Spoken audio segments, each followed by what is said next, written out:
I thought we should.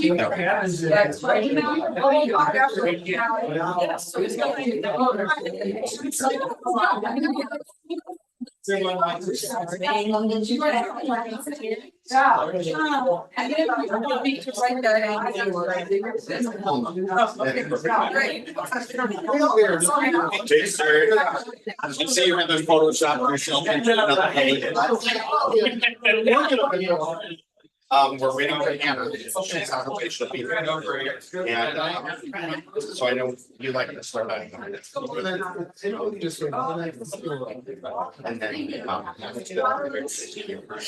we have to short read for one hand. I'm gonna read one and it's gonna read one. Pretty lucky. Never See, I'm a check writer.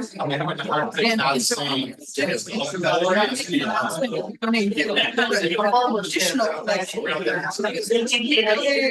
it's always has a write up and then check. Basically says.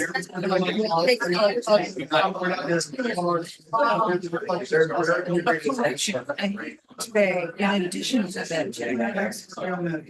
And then Joseph will say what your new project is. And then so goddamn when I get that collection and the checking.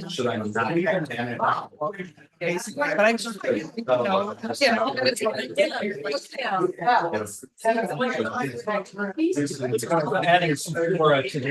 No, you're no, I'm not taking your seat, young lady.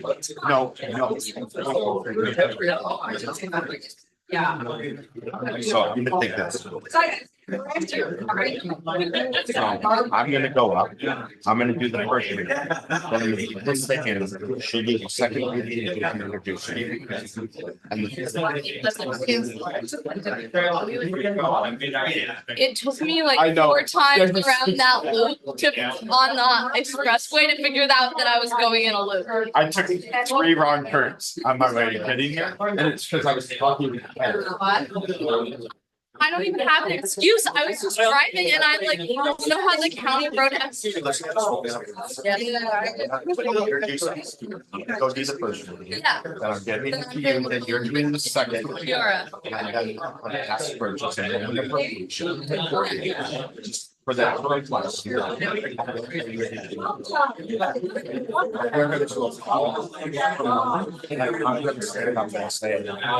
Any of your this work. Yeah, I just need it so that I know. You'll be fine, you know. The more you need to know. Yeah. Okay.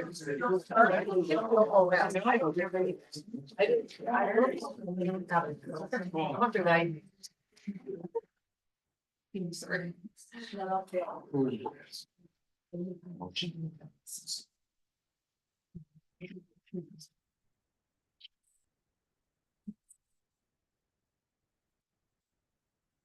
52. I will play through it. Number 352.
Good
morning. Welcome to all who've joined us in person and welcome to all who've joined us online. We're glad you're all here. And I've always wanted to do this in front of a church. Kelly's looking concerned, but may the fourth be with you. Church is over, I'm sorry. What's that? The stars align. Yeah, that's right. Okay, there we go. All right, my name is Brian. My pronouns are he, him, and we are going to give a few announcements here. Me and the mouse in my pocket.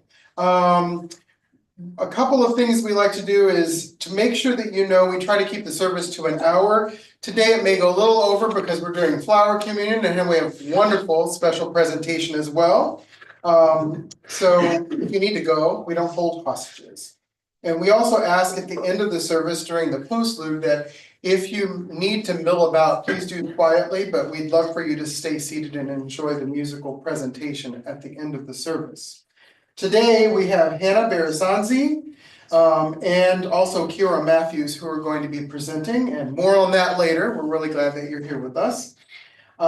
Next Sunday, I am? Oh, I'm giving the State of the Congregation annual address. There we go. So I don't know what that means, but I'm gonna do it. So next, yeah.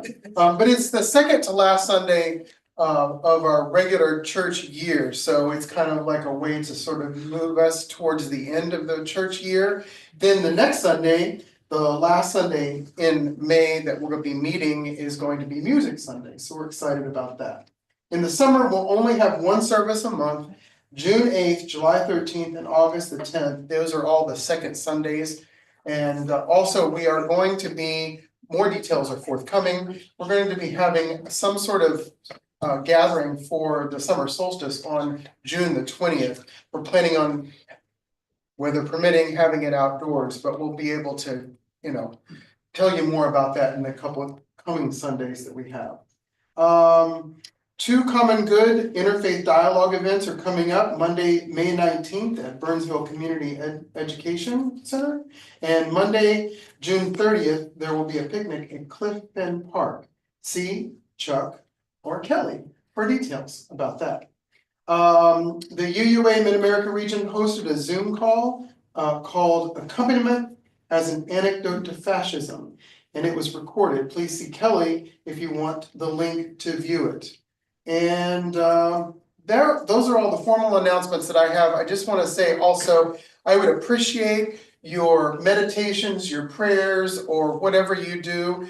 Tomorrow at 11 a.m. I'm going to be opening the session of the House of Representatives in Minnesota. And whew, yeah. And they say I'm supposed to do a prayer. I haven't written it yet. Hopefully I can do that. So we'll see what happens. Any announcements from our people? Okay, so Hannah has always had the check from us go to the Isaac Walton League, okay?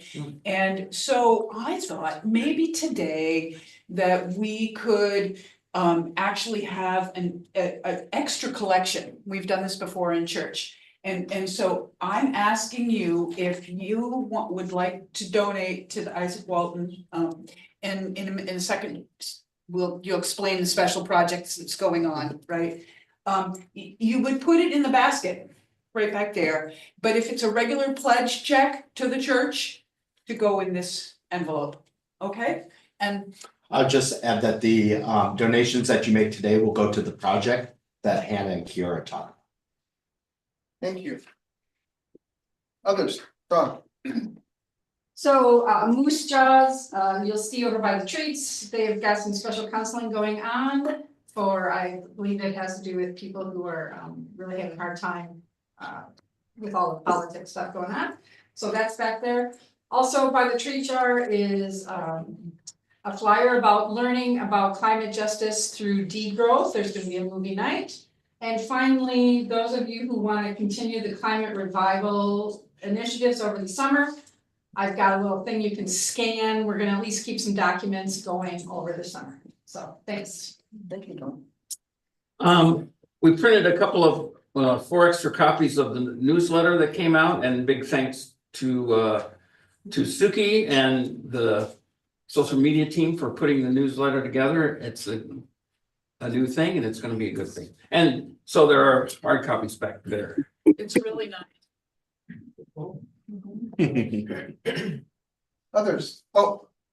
I- Yes. I don't remember how to raise my hand on there, but anyway, you can hear me. Just a quick, Yes, we can. quick announcement. I'd hoped to come today, but I'm super busy getting ready for the Lakeville Art Crawl, which is next Saturday.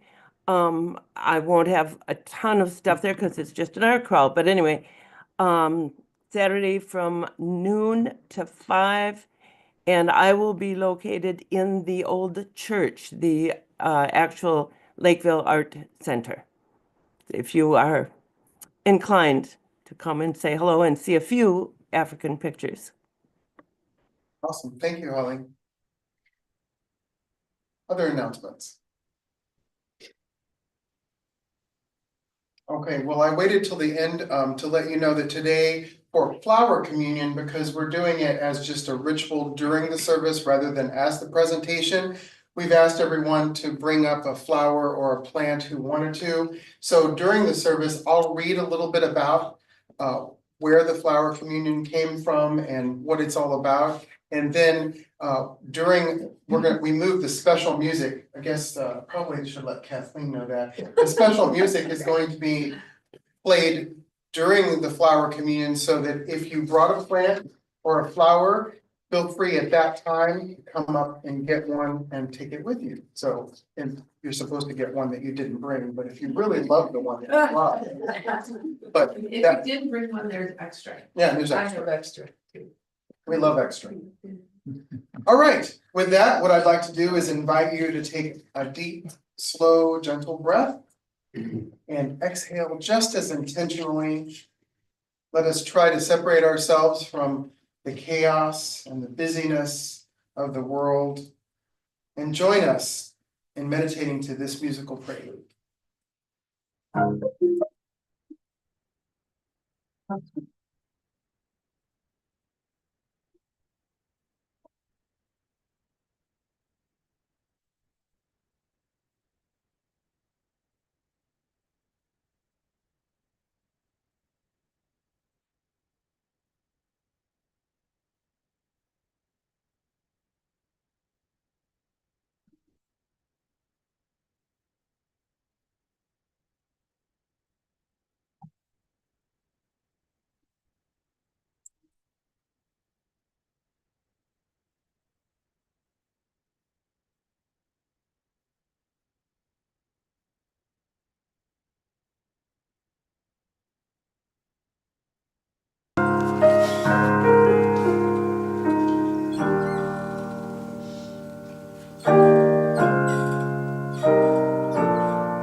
Welcome back, Kathleen. Thank you. We missed you. Haven't played in weeks. We all need breaks. I invite you all to remain seated and join us in our opening words this morning. We gather today not as separate voices, but as one breath shared with the earth. In this sacred hour, we honor the wisdom of the ancestors and the insights of modern science. We seek not control of nature, but communion with it. even as we. Try to get rid of the bottom. It's brand new. Celebrate. Celebrate our allowance this day. All right, let us be still. Let us listen to the land, the water, the air, and to one another. In our listening, may we find the strength to act. We light this flame to kindle the fire of remembrance of the teachings passed down through generations who knew the land not as resource, but as relative. And we also light this fire in honor of the discoveries made through study and experiment, that we might meet this. That's all I got. This climate crisis with resilience and reverence. Therefore, in the spirit of both tradition and science and climate resilience, we light this chalice together and say, may the light we now kindle inspire us to use our powers to heal with love, to help with compassion, to bless with joy, to serve you, Spirit of freedom, in the fullness of community. And now I invite you to join us in hymn number 1067 in the Teal book, Mother Earth, Beloved Garden. You might recognize the tune. 1067. I will play through it first, and then we got Barbara.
Connected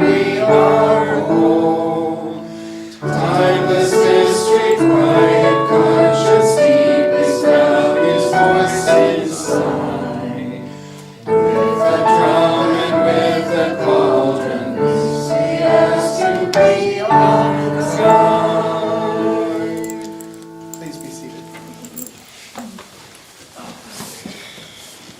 You can't be seated. You want this? Oh. Maybe easier, I got 20-point pie.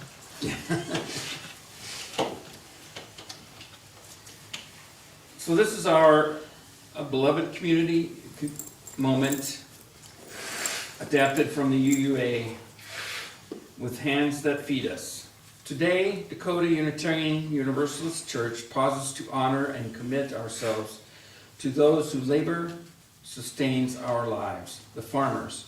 Not only those with vast fields and machinery, but the smallholder, the community gardener, the seed saver, the migrant worker, whose name we may never know, but whose hands picked our food. In our Unitarian Universalist faith, we have affirmed the interdependent web of all existence. And yet the web is too often stretched thin where justice is needed most, where farmers face economic hardship, climate crisis, land displacement, and politics that disregard their dignity and knowledge. Let us not romanticize the farmer, let's recognize them. Let us not pity the farmer, let us partner with them. Let us not pray for harvests. Let us not only pray for harvests, let us act so that the people who tend the earth may thrive along with it. A beloved community is not built on convenience, but on commitment. Today we commit to choosing food systems that reflect our values: justice, sustainability, fairness, and shared abundance. May we honor the hands that feed us not only with gratitude, but with solidarity. Blessed be.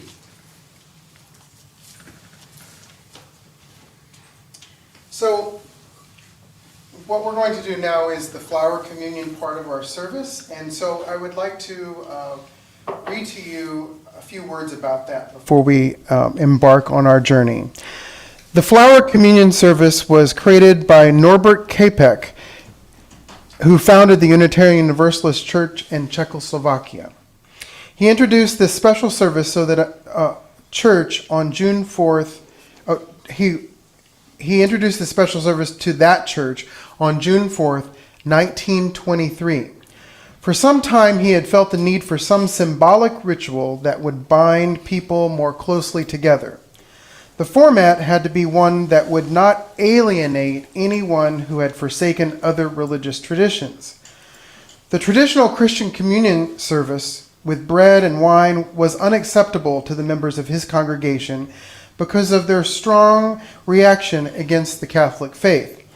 So he turned to the native beauty of their countryside for elements of a communion which would be genuine to them. This simple service was the result. It was such a success that it was held yearly just before the summer recess of the church. The flower communion was brought to the United States in 1940 and introduced to the members of Cambridge, Massachusetts, church by Dr. Kapek's wife, Meha Kapek. The Czech-born Meha had met Norbert Kapek in New York City while he was studying for his PhD, and it was at her urging that Norbert left the Baptist ministry and turned to Unitarianism. The Kapeks returned to Czechoslovakia in 1921 and established the Dynamic Liberal Church in Prague. It's pronounced Prague, not Prague, right?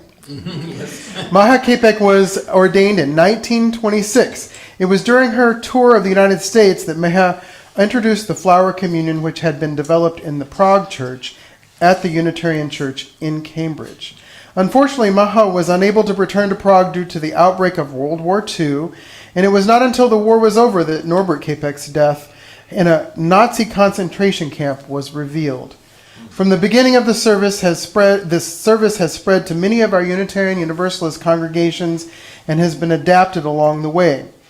People were asked to bring a flower of their choice, either from their own gardens or from the field or roadside. The significance of flower communion is that no two flowers are alike, so no two people are alike, yet each has its own contribution to make. Together, the different flowers form a beautiful bouquet. Our common bouquet would not be the same without the unique addition of each individual flower, and thus it is with our church community. It would not be the same without each and every one of us. Thus, this service is a statement of our community. By exchanging flowers or plants, we show our willingness to walk together in our search for truth, disregarding all that might divide us. Each person takes home a flower or plant brought by someone else, thus symbolizing our shared celebration in community. This communion of sharing is essential to a free people of a free religion. When the Nazis took control of Prague in 1940, they found Dr. Capek's gospel of the inherent worth and beauty of every human person to be, as Nazi court records would show, too dangerous to the Reich to be allowed to live. Dr. Capek was sent to Dachau, where he was killed the next year during the Nazi medical experiment. This gentleman suffered a cruel death, but his message of hope and decency lives on through his flower communion, which is widely celebrated today. It is a noble and meaning-filled ritual we are about to recreate. This service includes the original prayers of Dr. Capek to help us remember the principles and dreams for which he died. This is the consecration for our communion. Whenever Dr. Capek conducted his flower communion in Prague, he would say this proverb as he consecrated the flowers. Infinite Spirit of life, we ask thy blessing on these, thy messengers of fellowship and love. May they remind us, amid diversities of knowledge and of gifts, to be one in desire and affection and devotion to your holy will. May they also remind us of the value of comradeship, of doing and sharing alike. May we cherish friendship as one of thy most precious gifts. May we not let awareness of another's talents discourage us or sully our relationship. But may we realize that whatever we can do, great or small, the efforts of all of us are needed to do thy work in this world. It is now time for us to share in the flower communion. I ask that each of you in turn approach the communion vase as you do so quietly and reverently with a sense of how important it is for each of us to address our world and one another with gentleness, justice, and love. I ask that you select a flower or plant different from the one that you brought, and there are extras for those of you that didn't bring one, and choose one that particularly appeals to you. As you take your chosen plant, noting its particular shape and beauty, please remember to handle it carefully. It is a gift that someone else brought for you. It represents that person's unique humanity and therefore deserves your kindest touch. Let us share quietly in this Unitarian Universalist ritual of oneness and love. And now for the prayer, after which we will come forward during the music. In the name of Providence, which implants in the seed the future of the tree, and in the hearts of men and women, the longing for people living in human love.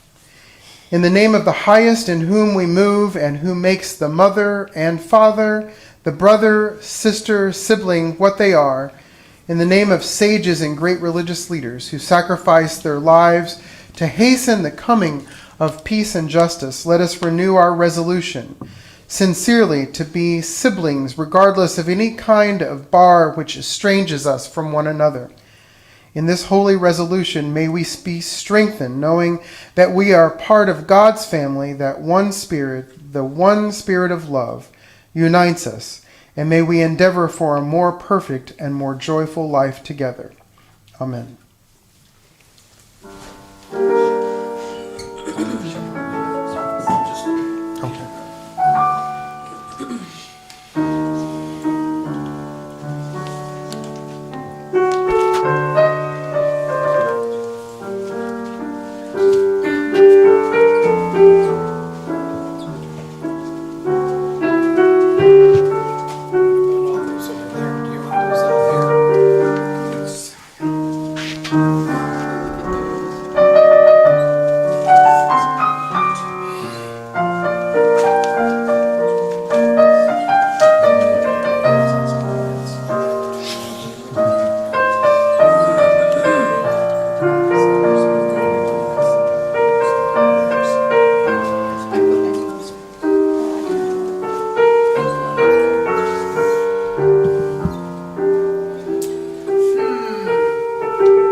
Bravo, bravo.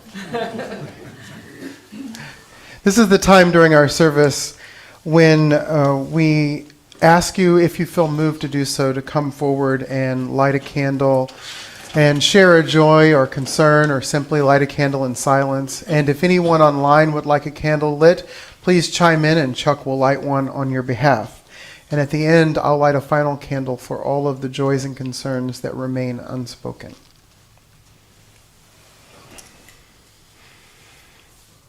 I'll start. I have one that's not exactly a joy or a concern, but a hoping that the interview I had yesterday went well. If I can actually light the candle. Those candles are notoriously difficult to light. That's mean. It's like a trick birthday candle. No, the wax is just covering. Cool. It takes patience and maybe holding it a little more horizontal. There you go. Guess they don't teach that at Blake. If at first you don't succeed, try again. Okay. Well, as you all know, I went to Ireland and it was just fantastic, and I am so joyful and alive yet from all the travels, and almost back, feeling almost back to normal. So I'm grateful to be back.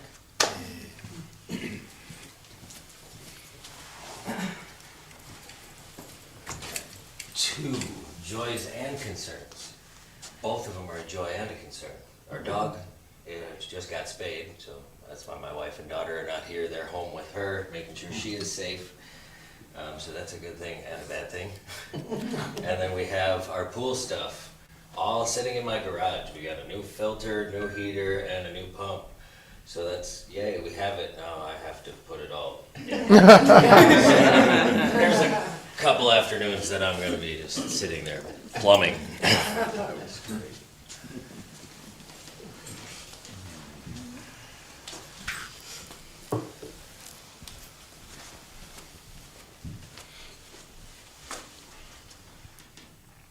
Well, my sister-in-law, my wife's baby sister, just had a colon cancer surgery, and the pathology report came back positive. So it looks like it was a one and done, as they said.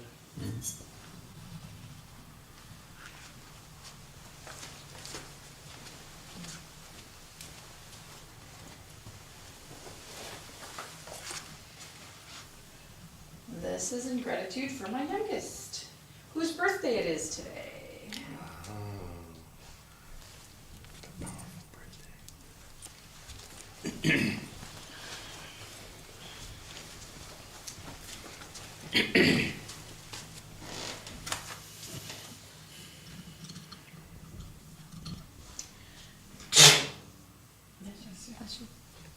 This is a joy. Bill and I were in Holland and Brussels for 12 days, and it was magnificent.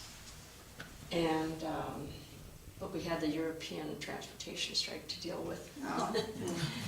So, but it was wonderful.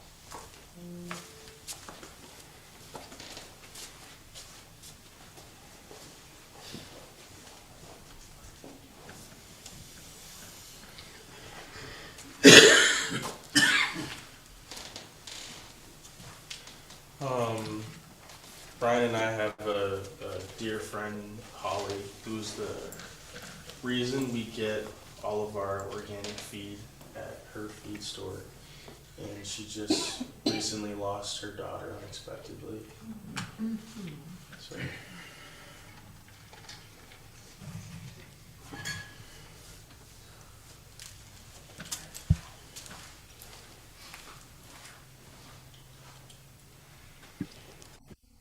I'm pretty sure I have a joy if someone wants to light a candle.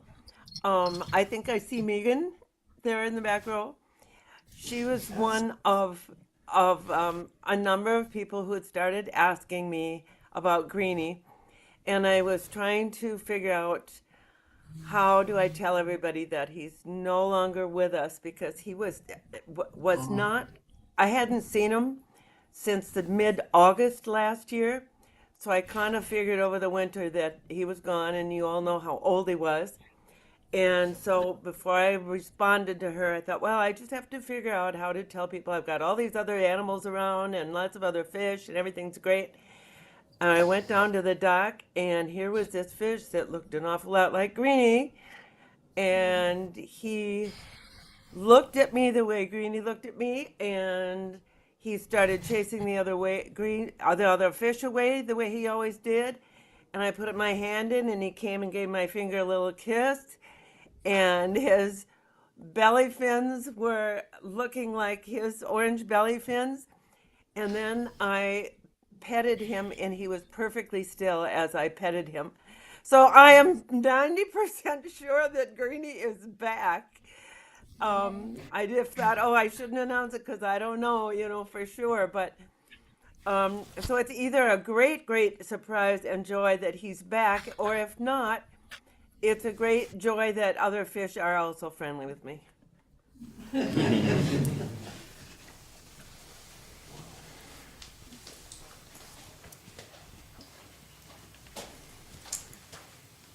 Well, this reminded me that not in this past local paper, but the week before, there was a very nice article about Holly and her trip to Africa and all she did and the friends she made and everything. It was fun to open the pages and see a face that I knew. Which paper? The Dakota one, or the, Birdsville, whatever one. The weekly. The weekly one, yes. It's online, you can find it online. Cool. Sun Current, yeah. Sun Current, thank you. /weekly. Yeah. They were.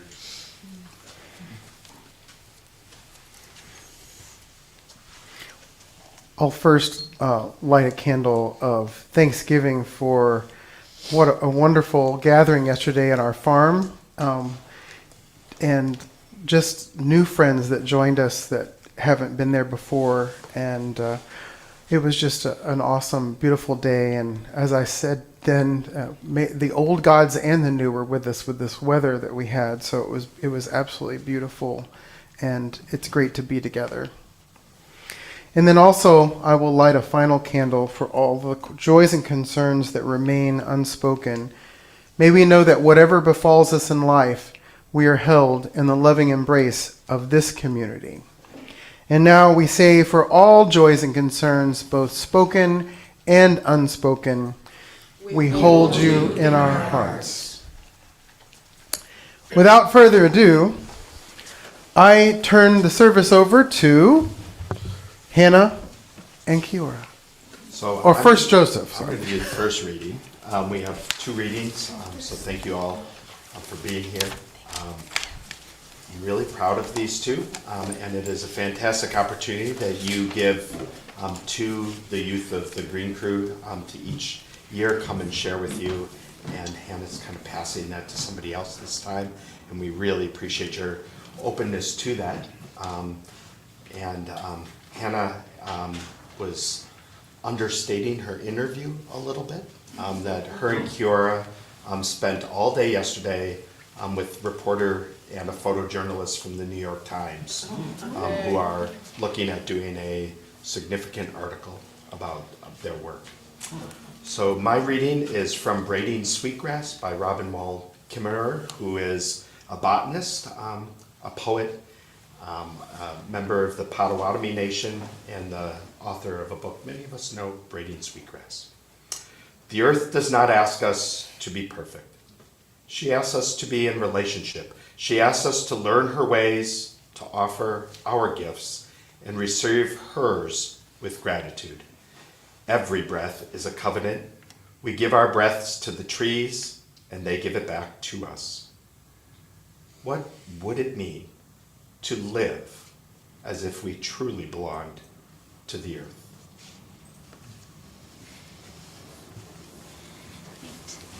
So I have the second poem, and then I'm going to introduce you all to Kiora. But first off, we have an excerpt from The Hidden Heart of the Cosmos by Brian Swim. I don't know if you pronounce the E at the end of his name, Swim, who's a cosmetologist and a spiritual writer.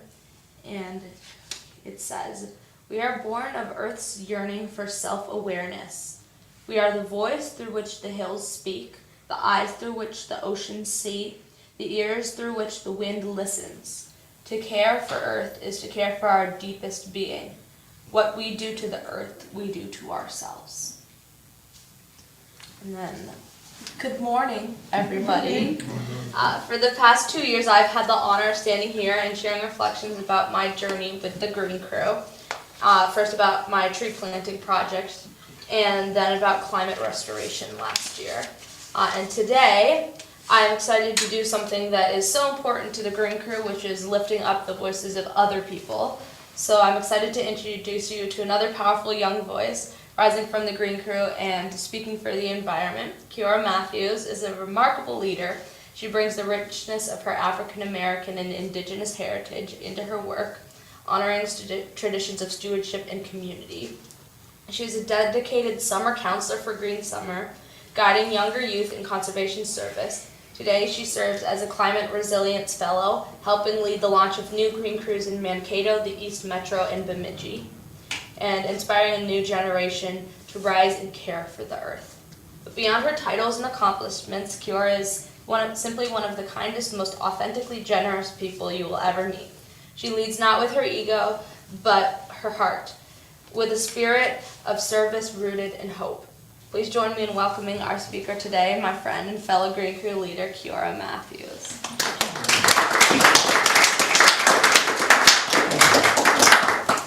Hello.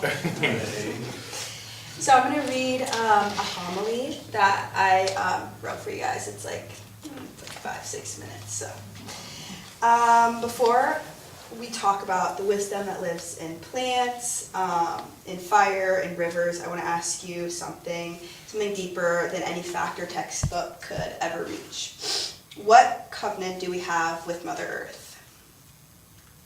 Not a contract, not ownership, not denomination, a covenant. A sacred promise of care, of belonging, of relationship. Today I want to take you on a journey back to the ancient way of knowing. It's often called traditional ecological knowledge, or TEK, but honestly, it's something older and softer than any acronym. It's the wisdom of living in true mutual relationship with the land passed down from generation to generation. It's the kind of knowing that lives in our bodies, our ceremonies, our songs. It's a way of belonging. So what is TEK? Traditional ecological knowledge is the understanding carried by indigenous peoples, rooted in the centuries of observation, reverence, and stewardship of place. It's not just knowledge about nature, it's knowledge with nature. It's knowing when berries are ready, when the rivers need breathing room, when the fire must be set not to destroy but to heal. It's learning how to harvest with gratitude, not greed. It's knowing that every bird song, every shift in the wind has something to teach. TEK reminds us we are not separate from Mother Earth. We are a part of her, woven into a great breathing web of reciprocity. The wisdom is passed through stories, through songs, through language, through lives lived side by side with the land and the waters. Let me share a few glimpses. Fire tending. For generations, indigenous nations across the continent practice intentional, careful burning, good fire to renew grasslands, protect against catastrophic wildfires, and invite the return of vital plants and animals. Today, modern science is finally beginning to catch up to what indigenous peoples have known all along. Harvesting with gratitude. When gathering plants or hunting, TEK teaches you only take what you need. You offer thanks, you leave the strongest behind so life continues. It's a relationship, not a transaction, a gift freely given and carefully received. Medicinal healing. Through patient observation and deep relationship, indigenous healers came to know which plants carry medicine for the body, for the spirit, and for the whole community. Today, pharmaceutical companies race to rediscover what indigenous wisdom has safeguarded for centuries, often without honoring the people who kept that knowledge alive. These aren't just practices, they are sacred acts of covenant keeping and promises held across generations between people and Mother Earth. When colonization swept across these lands, and it wasn't just human lives and languages that were wounded, the covenant itself had shattered. The land was treated as a commodity, not a relative. The waters were damaged and poisoned. The sacred fires were extinguished. The songs that kept the relationship alive were silenced. Even today, in the name of progress, we still forget that wisdom could save us. And we see the consequences. Rising seas and barren fields, sick rivers. The broken covenant echoes in our climate, our food, our very breath. And yet the knowledge has not vanished. It lives in the languages still spoken, in the ceremonies still practiced, in the hearts of stewards who remember how to walk gently on the earth. If we're willing to listen, if we're willing to humble ourselves, if we can learn again what it means to be covenant keepers. Today, many scientists are realizing that Western knowledge alone isn't enough to heal what's broken. They're learning, sometimes clumsily, sometimes with humility, and to listen to indigenous knowledge holders. To honor traditional ecological knowledge is not just useful, but essential. It's done with respect. The results are beautiful. Fire practices are being restored to prevent devastating wildfires. Native plants are being reintroduced to heal the soil and the spirit. Sacred watersheds are being protected with indigenous leadership at the center. But true collaboration isn't about taking TEK as data points. It's about honoring it as living wisdom. It's about practicing sovereignty, respecting relationship, and upholding ceremony. Healing was never meant to be done alone. It was always meant to be a shared act of love. So as I close this, I want to say, beloved community, we are living in a time when the old covenants cry out to be renewed. We cannot afford to treat Mother Earth as an object. We cannot afford to treat knowledge as something to own. We have to remember who we are, relatives of maple, relatives of salmon, relatives of prairie grass, relatives of the thunder. We get to learn how to be covenant keepers, to offer thanks before taking, to tend to the fire of relationship, to leave gifts for those who will come after us. May we listen, may we act, may we learn with reverence, with courage, and with love. The Mother Earth is still speaking. Will we answer? Blessed be. Thank you.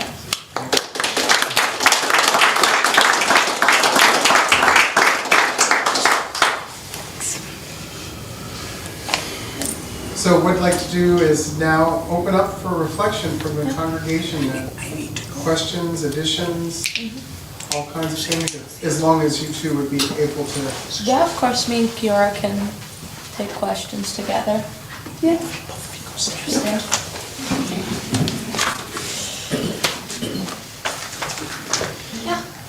Yeah, this is all new to me, so tell us more about the Green Team, is that what's called? Green Crew, yeah. Green Crew, what is that? Yeah, so we are a youth-led environmental organization sponsored by the Isaac Walton League. And our main chapter is the Minnesota Valley chapter, which is down by the Minnesota River in Bloomington. But we're also, as I mentioned, Kiora is working on starting Green Crews around the state of Minnesota. But basically we do some climate activism, but mainly we do conservation service projects based in like real scientific data in order to make an impact on the community and the climate, the earth as a whole. Can you give us an example? Yeah, I'm trying to think of one that would be one we're working on right now. First do your tree project, Yeah, which was talked so, about here, and then the fungus project. Sure, okay, so we're talking, 2 years ago I was here, which was the first homily I gave, to talk about the elm tree restoration project, which was in April of 2023, and we partnered with the University of Minnesota to plant 83 elm trees that their labs designated as resistant to Dutch elm disease. And it was the first attempted reforestation of elms outside of the Minnesota Arboretum. Where did you plant them? At the Isaac Walton League. Oh. Yeah, in the outside of just on the property that the chapter house is on. When is the Walton League, is it open? What are the hours? Yeah, all day, every day. Pretty sure we have a caretaker sitting right there. And if you come walking, he will definitely track you down and engage you in conversation. So if you see him coming and you're not feeling conversational, run while you still can. But yeah, feel free to stop by if you're interested. We have a lot more information, and we also have a gallery, which is based on, they're all just nature related art, and so yeah, feel free to stop by. We have one opening this Sunday, or a week, well, yeah, like a week from today. Where is it? So the Cuba Gallery, Linda, Cuba Gallery, Holly has exhibited at the Cuba Gallery, and Linda is on the committee that runs the Cuba Gallery, so she can tell you all you want about that. Well, some of you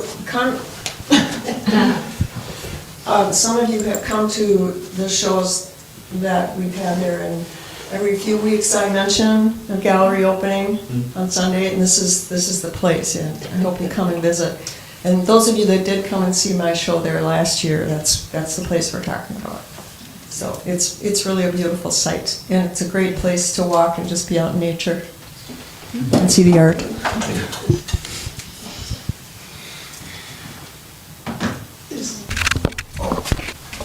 I don't need that mic. You've got to touch your own. I have a special mic. So I'm very interested, and I'm trying not to be selfish about this, but I'm very interested in the Isaac Walton League that you're trying to start in Mankato, which incidentally, if this congregation didn't remember, is the home of the only other UU church in Mankato, Minnesota that got the Good Trouble Congregation Award. And it's also in my backyard. So I'm just interested in that, and then also how you might partner with local organic, restorative, regenerative farms for projects. Somebody wants to know. So for the past several months, we've been in the process of getting a chapter set up in Mankato. It was officially, it was made official last Saturday, actually. So I'm now vice president of that chapter. It's called the Jack Loso chapter.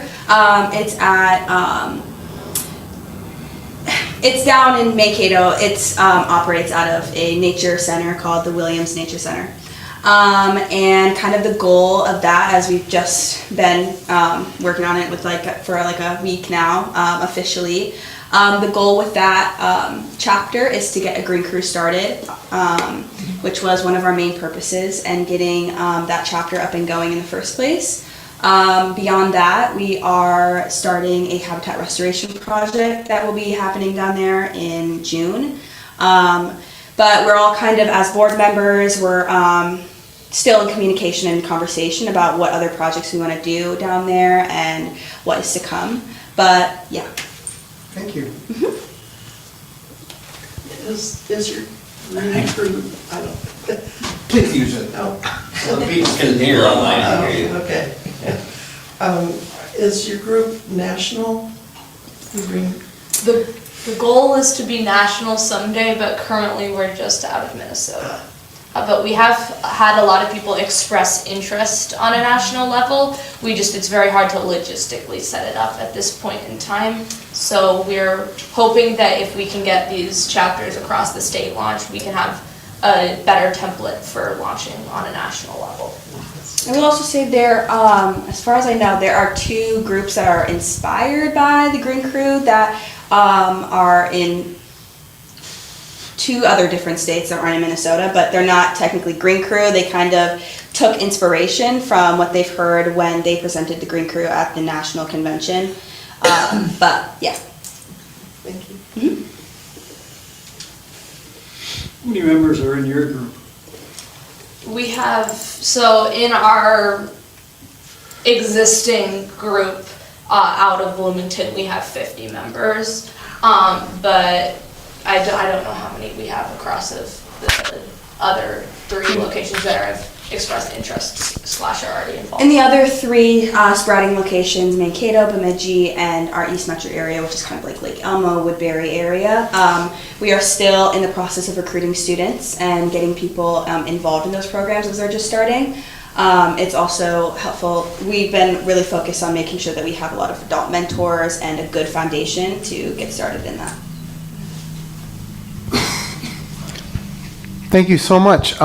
As always, may this conversation continue over treats. Wow, that only took a couple years, right?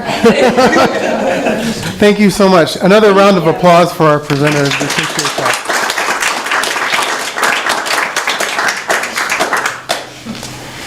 And now I'd like to invite you to rise and join us in hymn number 207. This is the same tune as Blue Boat Home, number 207. With a few different changes. Let's see.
As we move from this place to the next, I ask you to consider always Mother Earth and all that lives within our wider community, human beings, other creatures, plants, and fungi, because they're a different type of family, right? All of those things, and even bacteria and viruses.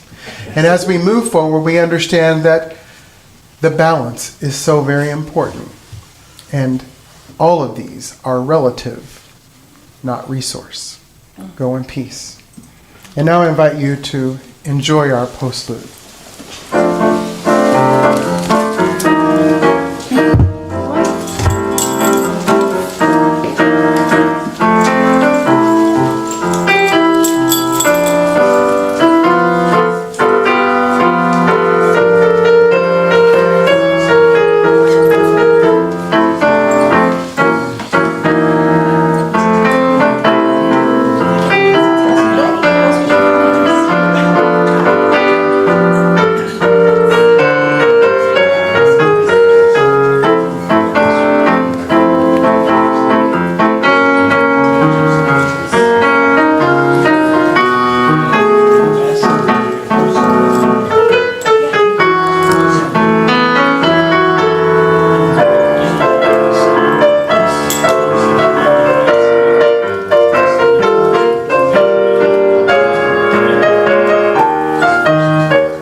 I love it.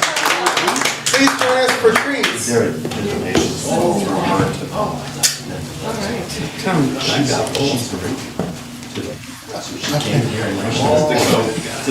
Have a bridge for sale too. I know, right?